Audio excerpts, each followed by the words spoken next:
Namaste Gurukulians, hope you all are doing well and are safe at your homes. So बच्चे, in the previous lecture we discussed about the chapter number 2nd of 9th class. In today's topic we will discuss about the purification of water and about what is a difference between a physical change and a chemical change. So this is the part 5th of the very lecture, okay बच्चे. So in this, firstly we will discuss about the purification of water. So just tell me, the water that is present in the sea, is it fine for us to drink that particular water? No. The water available in the rivers, is it pure? Is it drinkable? No, it is not drinkable. That means the water reservoir, they are having a lot of impurities contained in that particular water. So to make it fit for us, we need to what bachche? We need to purify the impurities from that water, and to get that pure water a number of processes were done on that impure water. Getting my point? That means we can't just drink the water directly from the sea because it is salty, excess of salt is present. Secondly, lots of dust particles, sand particles as well as bacteria which you can't see with your naked eyes, okay, they are present. So you can't drink because drinking of a dirty water will lead to the problem of what? Jaundice, diarrhea, okay, you all are aware about it. So to make the water fit for drinking, we need to follow the particular processes, okay. So as you can see, a reservoir means beta the source of water, that means any water body where you can collect the water, getting. So this is a reservoir. So from the reservoir, okay, just firstly I will tell you about this whole setup. From the reservoir, the water first went into the sedimentation tank. So this box represent what? Sedimentation tank. The next one is loading tank. I will discuss about their functions, okay, in this very lecture. The next is about the filtration tank. The fourth one is chlorination tank containing water, as well as this is the tap and here is the glass from which you can drink the water. So this is the setup containing different things. So firstly, in this water in the reservoir, it contains a lot of impurities. That means water here is of impure nature, okay. So suppose you are having a glass, okay, that glass is containing that impure water. That means there are some big stones, there are some heavy particles as well as there is some suspended particles. But suspension, just remind from that lecture when I just dissolve sand in water and shake it. So the sand particles, they suspended in that liquid before settling down, they moving in that liquid. That means in the liquid what you are having? Impure water. The things which are heavy, which will be easily settled down, okay. Second, the very minute and the lighter things that are revolving in this water. That means you are not able to make it settle. First, second thing. Third, you are having such impurities which you can't see with your naked eyes. That means the bacteria, germs, okay. So we have to purify each and everything from this water, but the purification process for each and every impurity is different. Like in separation technique, we discuss about the condition as well as fundas, okay. These were the main concept there. So here firstly is the sedimentation tank. Sedimentation means, bachche, remember the thing, sedimentation means settling down. So just tell me, if I am having a lighter particle and having a very heavy particles, okay, which one is going to settle down fast? More the mass, more is the force of gravity. What I said, the amount of mass in which the amount of mass is high, more is the gravitational force acting on it, and that's why a heavy particle is going to settle down first. So from the sedimentation tank, the impurities which are very heavy and which can be settled down very easily under the gravitational force, so they are easily removed in this sedimentation tank. Water coming from the reservoir, okay, we let the water to stay undisturbed. Okay, we are not going to do anything, we are just letting the water to just remain stand for a while. Okay, like in the glass, after some time the heavy particle is going to be settled down. Same is in this case. In sedimentation tanks, the smaller particles, they are going to settle down, and this water, what we are left with? We are left with the suspended particles that are continuously moving, as well as all the other impurities which are not visible via the naked eyes, because heavy particles we already separated through sedimentation tank. Very good, bache. So now loading tank. It is very important in the whole process. Why it is important? Loading. Loading means when something is going to put on the other thing. That means this is a duster and I am going to load this duster with what, bache? With this chalk. Loading means when you are going to put some extra weight in general sense, okay, on anything, like loading of a vehicle. That means you are loading the vehicle. Getting my point? So this is a common language, but in chemistry, loading means what? Listen to me very carefully. Supposedly we are having a negative charge and we are having a positive charge. So just tell me, they are both going to attract each other or repel each other? They are opposite in nature. So what they are going to do? They are going to attract each other, and when positive and negative they combine, that resultant is 0, because plus 1 minus 1, simple math, 0. That means a positive and a negative charge, they both going to neutralize. They both going to neutralize each other. That means now no charge will remain on that particle. So in loading, what we did, supposedly this suspended particles, they are negative in nature. They are what, bache? Negative in nature. We added alum. Alum is nothing but fitkari that is usually available at your homes. So what we are going to do? We are going to add this alum, and the alum particles, they are positive in nature. So when this positive and this negative is going to combine, that means this positive particles going to interact with this negative particle. What they are going to do? They are going to neutralize the thing. They are going to what, beta? Neutralize the thing. And after neutralization, what will happen? Firstly, both these negative and negative, they repel each other because they are positively charged. They are present in what form? Colloidal form. Very good.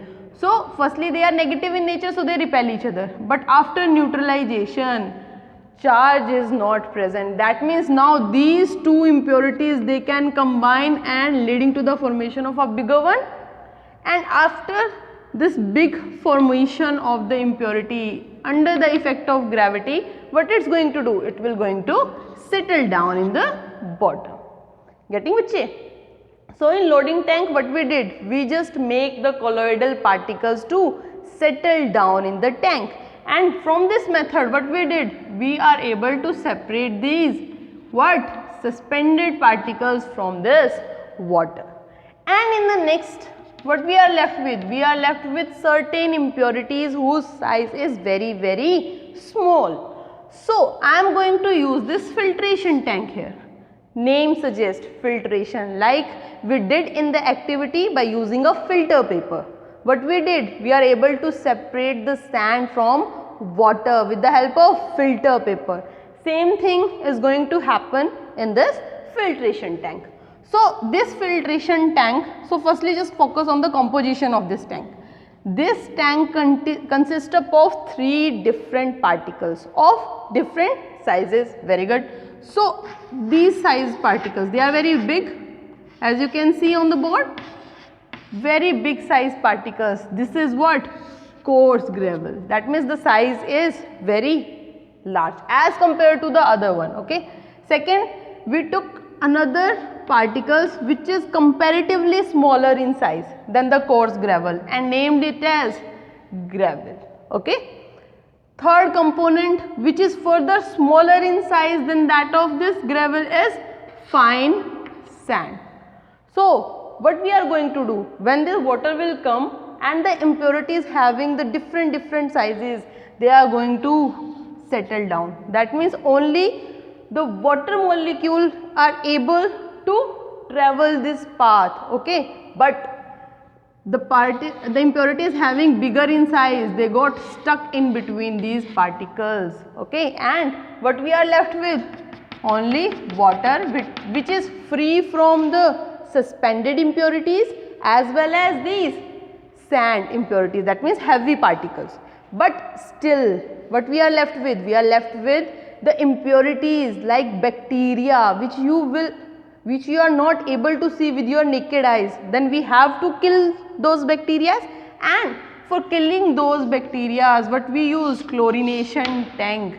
In chlorination tank we are going to pour chlorine, because chlorine is going to act as a killing agent for that particular bacteria. So from this whole process what we get? Final step, from the impure water we get a pure water which you can drink. So this is the whole process for the purification of water. The next topic of this very lecture is about the physical changes as well as the chemical change.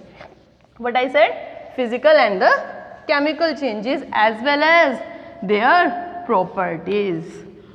So just tell me, I am going to start with an example. I am having a candle and there are two processes. When you light up the candle, what is going to happen? Burning as well as melting. So these two processes, they are different with each other. One is burning and the another one is melting. Candle is made up of what? Wax. Okay. So the burning of wax and the melting of wax, are they both same? No, they are not same, they are different. Burning of wax means here wax is consist of bacche carbon and hydrogen, okay. In higher classes you will see what is a hydrocarbon, okay. So on on burning of wax, what we get? We get carbon dioxide and water. CO2 represents carbon dioxide in chemistry and H2O is for water. Melting means wax firstly in solid state, and after this only the state changes. That means the state from solid to liquid is going to happen, but wax is going to remain the same. So first process is a chemical process, is a chemical one, and the another one is a physical one. Why I am going to state this, that this is a chemical process? Listen to me very carefully. Definition of a chemical process, that means a process in which a substance is going to convert into another substances, and these two substances are different from that of the first one, because here we are having wax, but on burning what we are having? Carbon dioxide and water. This is a gas, this is a liquid, while this is a solid. That means we are going to get two new products from this wax, and these two products, they are having different properties as compared to that of wax. That means new components were formed. First thing, in a chemical change, new components are going to form with a very unique and different properties than that of that material, okay. This is about the burning process. Next, here the second point under the chemical change is, chemical changes are, in most of the cases bache, they are irreversible. That means if I am going to combine carbon dioxide and water, if I am going to mix them both, I am not able to get this wax again. So the whole process, it is irreversible in nature. Most of the chemical processes, they led to the formation of new products and they are irreversible in nature. So these are the two fundas related to this what? Chemical process. Similarly here in physical change, what will happen? Firstly we are having wax, it is in solid form, but on heating we are again having the wax but in liquid form. That means here the state will change, but the product, that means the wax, as well as after heating we are remain with that wax, okay. No new product is going to form, we are with that same product. Okay, so that means no new product is going to form in physical process, as well as second thing, you are able to revert it back. That means you can easily revert the whole process. How? Because when candle is melting na bache, so the wax is melting, it settle down, and after some time it will automatically convert into what? Solid state. It's a very common observation you can see. Okay, so this is regarding the physical as well as the chemical changes. Next is physical property and chemical property related to a substance. Supposedly I am having this chalk. If anybody said that, tell me about the physical property of a chalk. The thing which you can see, okay, just by seeing, all the information that you can tell to the another person, that is related to its physical nature. But chemical properties means when I am going to perform some reaction with this particular substance, and after getting the observation I am going to state the properties that is related to its chemical properties. Okay, so the next is regarding your textual questions. Okay, we are having the textual question on page number 24, okay, of the NCERT book. So we are having these 3 questions. I am going to discuss it with you. Okay, how will you separate a mixture containing kerosene and petrol, and their boiling point is, difference in the boiling point is greater than 25 degrees Celsius. Okay, how you are going to separate the two things having boiling point greater than 25? Remember the basic funda, difference between distillation and fractional distillation. The temperature is 25 Kelvin and 25 degrees Celsius is very high temperature. That means the difference between both these boiling points are greater than 25. So I am going to use what? Distillation process. Name the technique to separate butter from curd. Centrifugation, very good. Salt from seawater, evaporation. Camphor from salt, what? Sublimation, very good. So the third and the last question is, what type of mixture are separated by the techniques of crystallization? What I did in that lecture regarding crystallization? Crystallization is used to purify the mixture. That means from impure I am going to get the pure form of crystals, okay, the pure crystals of that substance, and the example is purification of your common salt, as well as purification of crystals of any substance that you want in its purest form. So this is regarding the theory part of this chapter number 2. In the next lecture we will discuss regarding the NCERT questions. Okay, बच्चे just focus on the concept. Again and again I am saying the same thing. Okay, focus on the concept, be precise in your learning, and just try to answer the question of the back exercise by yourself. Okay बच्चे, so all the best, good luck.